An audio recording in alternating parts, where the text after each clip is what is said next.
Posso dizer-vos que cada vez que passar pela estátua do Marquês de Pombal, a experiência já não vai ser a mesma.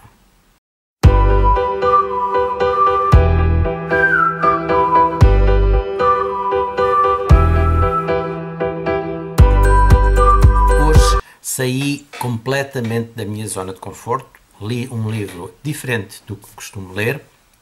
Editado pela Bertrand, da Maria João Fialho Gouveia, li Os Távoras entre a Virtude e o Pecado. É um livro completamente diferente do que eu costumo ler. Não costumo ler ficção histórica ou história de Portugal, mas romanceada. Não é de todo os meus hábitos de leitura. Mas creio que ainda me vou arrepender de não ter lido deste tipo de livros, deste género de livros, há mais tempo. Eu li este livro porque fui fazer uma visita guiada ao Palácio da Fronteira, que ainda pertence aos familiares de alguns távoras. As famílias estão ligadas, os Marqueses da Fronteira estão ligados aos távoras, e falou-se um bocadinho sobre a história, sobre algumas coisas. Eu tinha algum conhecimento, muito pouco, sobre o processo dos távoras, mas sempre fiquei com curiosidade de saber mais sobre os távoras. Fui pesquisar sobre quem é que tinha escrito, se havia livros sobre os távoras, e vi este livro da Maria João Fialho Gouveia. E aconteceu que ela este mês foi uma escritora convidada no clube de leitura a que eu pertenço, e então decidi pegar, que era mesmo a altura de ler Os Távoras, de Maria João Fialho Gouveia, edição da Bertrand. Digo-vos já que adorei este livro. Conta a história da família, uma família que pertencia à nobreza no século XVIII, à nobreza portuguesa, e conta, o livro está muito bem estruturado, e eu comecei por gostar por aí, pela estrutura de todo o livro. De início, eu pelo menos estranhei um bocadinho, a linguagem, que não é a linguagem habitual a que estamos habituados a ler, num livro contemporâneo, claro. Os nomes dos personagens, porque naquela altura a nobreza tinha nomes e iam dando nomes aos filhos iguais aos dos parentes mais velhos, por isso existem nomes muito repetidos, existem muitas Leonoras, existem muitas Tomásias, existem muitos Dom Luís, e às vezes pode fazer um bocadinho de confusão, mas isto só muito no início, porque depois, assim que entramos na história, é muito fácil de ver quem é quem, e o livro tem duas coisas que podem também ajudar a leitura. Primeiro, tem no fim, que a mim não me ajudou por esta razão, porque eu só no fim é que vi que havia uma lista de todas as personagens, e também o que me ajudou muito também na leitura foi um pequeno mapa da zona da Baixa, onde viviam os távoras, da zona do Chiado, antes do terremoto de 1755. É engraçado ver as diferenças do que era antes e de como está agora. Esse mapazinho da cidade de Lisboa, da zona do Chiado, é muito interessante, e também, não sei se consegue-se ver, aqui está um mapazinho, e aqui está a árvore genealógica da família dos távoras, que, como podem ver, é cheia de gente e são muitos personagens. Mas a história baseia-se mais sobre os personagens que estavam vivos no século XVIII, quando acontece também o terremoto de 1755, e o livro baseia-se mais na amizade de duas cunhadas. Elas eram, Maria Bernarda era irmã de Dom Luís, e Dom Luís era casado com a Dona Teresa Tomásia, que era tia dele. Tinham a mesma idade, por isso era uma tia que eles nasceram só com uns meses de diferença e era normal naquela época haver estes casamentos dentro das famílias, até para manter a riqueza também, de famílias muito ricas havia este costume de haver assim, as crianças ficavam prometidas desde muito cedo. Achei tudo muito interessante, essas coisas, de saber essas coisas que eu não estava habituado, e gostei por ser particularmente da nossa sociedade. Ora, neste tempo, só para vos contar um bocadinho, e é um bocadinho do início, nada de spoilers, também porque toda a gente conhece com certeza o processo dos Távoras, o famoso processo dos Távoras, mas digamos que a família Távora pertencia à alta nobreza, era uma família muito antiga. Vamos conhecer feitos desta família, por serem vice-reis da Índia também, nomeados pelo rei, com certeza, e as casas que tinham, ficamos a saber também um bocadinho de como apareceu o nome, de como apareceu o nome Távora e como evoluiu a família. Há coisas muito bem feitas. Há um passeio em que as duas mulheres fazem a casas que têm fora de Lisboa, no campo, no interior. Ficamos a saber ficamos a ter um grande retrato sobre a família dos Távoras. Depois, apesar da amizade que as une, estas mulheres não podiam ser mais diferentes uma da outra. Uma com muito mais liberdade e outra muito presa à religião, muito religiosa e sempre com muitos problemas sobre os seus pecados, sobre o que ela rezava para que conseguisse atingir o seu Deus e agradar ao seu Deus. E depois temos, esta era a Dona Maria Bernarda, e depois temos a Dona Teresa Tomásia, que era nem mais nem menos, enquanto o marido foi com os pais, que era o vice-rei da Índia, e o marido foi com os pais para a Índia, ela tornou-se a amante do rei, Dom José. O Dom José era um rei, não era um grande líder, não foi um grande rei, com certeza.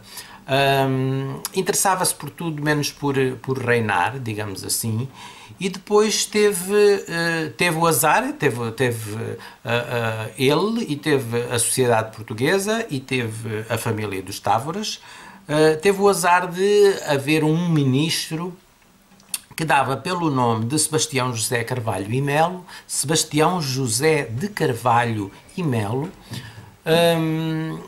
que queria subir na nobreza. Ele não era nada da nobreza, a família dele não tinha, nem chegava aos calcanhares da família dos Távoras e de outras famílias da nobreza portuguesa da altura, mas ele tinha uma grande ambição.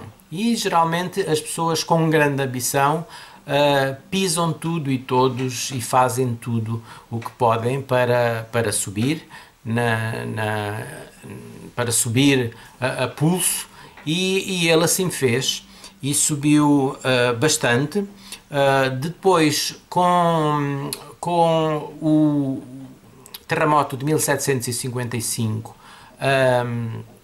Lisboa fica destruída. Nós vemos, há um capítulo sobre o terremoto, mais ou menos conta como aconteceu e como a família dos Távoras, que não morreram, não lhes aconteceu nada, a não ser que as casas dos palácios onde eles viviam ficaram muito destruídos, ali na zona da Baixa Chiado, ficaram muito destruídos. Mas o Sebastião José Carvalho e Melo, que não era nem mais nem menos do que a personagem Marquês de Pombal, que depois ficou o Marquês de Pombal, e que fez algumas coisas boas para Lisboa, que foi, por exemplo, reconstruiu toda a cidade aos modelos de algumas cidades europeias que ele conhecia. mas pela sua personalidade, o valor que se poderá dar ao seu trabalho acaba por não ser quase nenhum, porque sabemos que o que ele fez com o intuito de ele próprio, com o egoísmo e com o intuito de que ele e o irmão e a família dele subissem aos olhos do rei. O trabalho foi um trabalho válido, mas não foi a razão pela qual foi feita, não é uma razão válida. E depois ele tinha um ódio enorme aos távoras, um ódio que depois é explicado, e esse ódio leva a que haja um julgamento. Dá-se entretanto um atentado à vida de Dom José, um atentado que nunca foi muito bem explicado, e o Marquês de Pombal vê aí uma oportunidade de atacar a família dos Távoras, e dá-se então o processo dos Távoras, em que isto é de conhecimento público, não é nenhum spoiler, em que as grandes personalidades da família são perseguidas, são presas e são mortas, mas de uma maneira horrorosa. As formas como as coisas foram feitas de uma maneira brutal, que para serem feitas dessa maneira, as mortes, eles foram mortos em praça pública.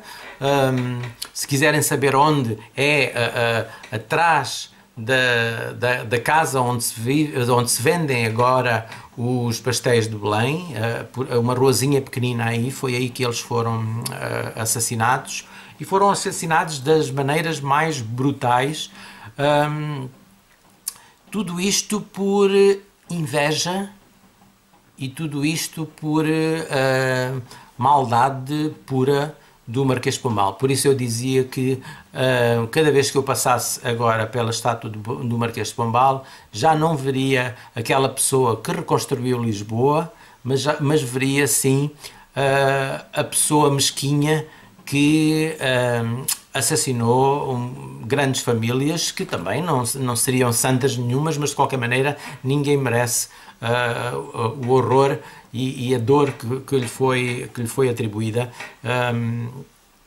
especialmente por razões de mesquinhas, razões terríveis, uma coisa terrível. Dou 5 estrelas a este livro. Está muito bem escrito, a história é apaixonante, toda a gente que gosta de história de Portugal deveria de ler. Está escrito de uma maneira acessível a todos. A linguagem de início, como eu disse, estranhei um bocadinho, mas depois lê-se muito bem, e habituámos-nos depois a todos os marqueses, os duques, os condes, toda essa linhagem que aqui é descrita, porque era assim. Gostei muito do episódio do terremoto e de saber como é que as coisas aconteceram um bocadinho.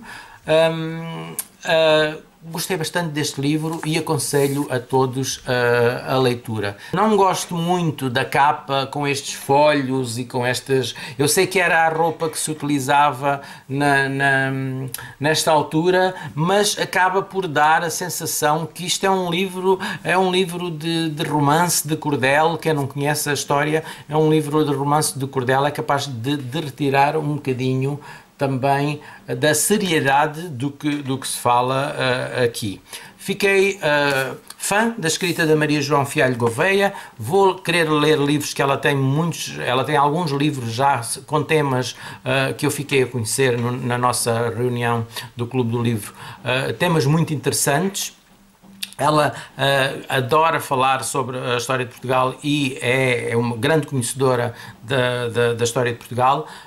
Por isso é um livro que eu aconselho a toda a gente, quer gostem ou não gostem deste tipo, deem-lhe uma chance, porque com certeza que irão gostar.